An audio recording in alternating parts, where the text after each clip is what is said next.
4 साल की मासूम बच्ची 7 समंदर पार अपनी मां से दूर है।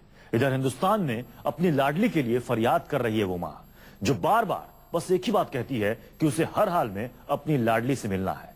कोई तो उसे उसकी लाडली से मिला दो। और मैं अपनी बेटी के हक के लिए मैं चाहती हूँ कि मेरी बेटी मुझे लाके दी जाए किसी भी तरह, और क्योंकि मैं भारत की, मुझे मेरी बेटी हर हाल में वापस चाहिए, ये गुहार लगा रही है एक माँ। ये माँ हिंदुस्तान में है और उसकी बेटी 7 समंदर पार अमेरिका में, वो भी ऐसे जालिम के पास जिससे इंसानियत भी शर्मा जाए। बहुत परेशान हूँ, मुझे कोई भी मदद चाहिए कि मेरी बेटी यहाँ आ जाए, मेरी बेटी को लाया जाए। उसमें बहुत अत्याचार हुआ, उसने बहुत जेला 1.5 साल परेशान रही। उसको हक है कि उसको माँ का प्यार मिले। वो बहुत परेशान हो गई, खाने पीने के लिए परेशान, सिर्फ इसलिए ताकि मैं ऐसे। अपनी बेटी को याद कर ये माँ अब रोती है, बिलखती है, लेकिन अपनी बेटी से मिलना तो दूर, ये उससे बात तक नहीं कर पाती। अंदाजा लगाया जा सकता है कि आखिर इस बेबस महिला पर क्या गुजर रही होगी। अब आपको इस महिला का परिचय भी दे दें। कभी मध्य प्रदेश के मुख्यमंत्री रहे गोविंद नारायण सिंह की पोती और बीजेपी के बड़े नेता ध्रुव नारायण सिंह की भतीजी अवंतिका अमेरिका में रह रहे अपने पति के टॉर्चर से तंग आ चुकी है।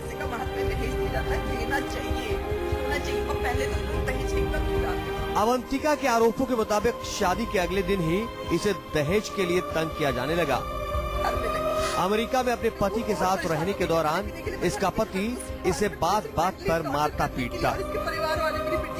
अगले दिन मतलब मुझे एक दिन का समय नहीं, मैंने सोचा चलो ठीक है। जब शादियों की इनके घर गई तो मुझे बहुत ताने सुनने को, मैंने कहा शायद ये लोग ना खुश हैं, शायद इनके पैसे का महत्व है, दहेज दिया जाता है, देना चाहिए। मेरे को कमरे में बंद कर दिया, खाना नहीं दिया, किसी को कोई मतलब नहीं, दुश्मन की तरह मुझे मेरे साथ व्यवहार किया। इतने मुझे तो बोलने का मौका ही नहीं था, मैं कुछ कह ही नहीं सकती थी, वो तो खींच कर थप्पड़ मार देता था। अवंतिका के आरोपों के मुताबिक हालात इस कदर बिगड़ गए कि इन्हें अमेरिका में काफी वक्त तक शेल्टर में बिताना पड़ा। तंग आकर ये हिंदुस्तान लौट आई, लेकिन इनकी लाडली इसके बाद से ही इनसे जुदा हो गई।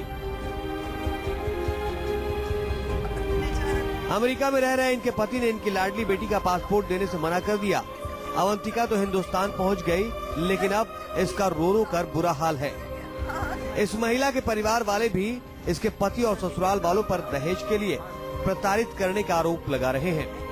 क्या लगता है आपको, दहेज एक बड़ी वजह होगी दहेज नहीं देने तो का? डेफिनेटली कैश कम मिला। लड़का कहता मुझे 8 अंगूठी नहीं मिली, मेरे बड़े भाई को 8 अंगूठी मिली थी कुंवर कलेऊ में, और हमारे गांव में नाक कट गई, हमने कह दिया था सेंट्रो, हमें ऑल्टो मिल गई।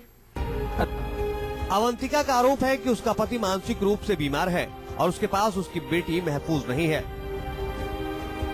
इधर शिकायत मिलने के बाद हरकत में आई पुलिस ने मामला दर्ज कर लिया है और आरोपियों के खिलाफ कार्रवाई जारी है। 12/2013 को उन्हें शिकायत की थी, प्रताड़ना संबंधी शिकायत की गई है, और हर जो विवेचना में जो आरोप लगाए हर बिंदु पर विवेचना की जा रही है। तो मैं ले जाता हूं। मध्य प्रदेश के रसूखदार परिवार से जुड़ी होने के बाद भी अवंतिका को अपने पति के काफी जुल्म सहने पड़े हैं। अपनी लाडली से जुदा होने का गम भी उसे खाया जा रहा है, लेकिन अब वो उठ खड़ी हुई है और हर हाल में इंसाफ की लड़ाई को आगे ले जाना चाहती है। रिश्ते जब तक सहज होते हैं उनमें बहुत प्रेम, बहुत आत्मीयता होती है, लेकिन यदि बिगड़े तो वो गंभीर यातना देके जाते हैं। भोपाल की अवंतिका सिंह भी इसी तरह की मानसिक यंत्रणा से इन दिनों जूझ रही हैं। उनकी बहुत इच्छा है कि किसी भी सूरत में विदेश में रह रही उनकी बेटी उन्हें वापस मिल जाए।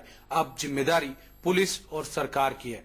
कैमरामैन कमलेश मालवीय के साथ प्रवीण दुबे, न्यूज़ 24, भोपाल।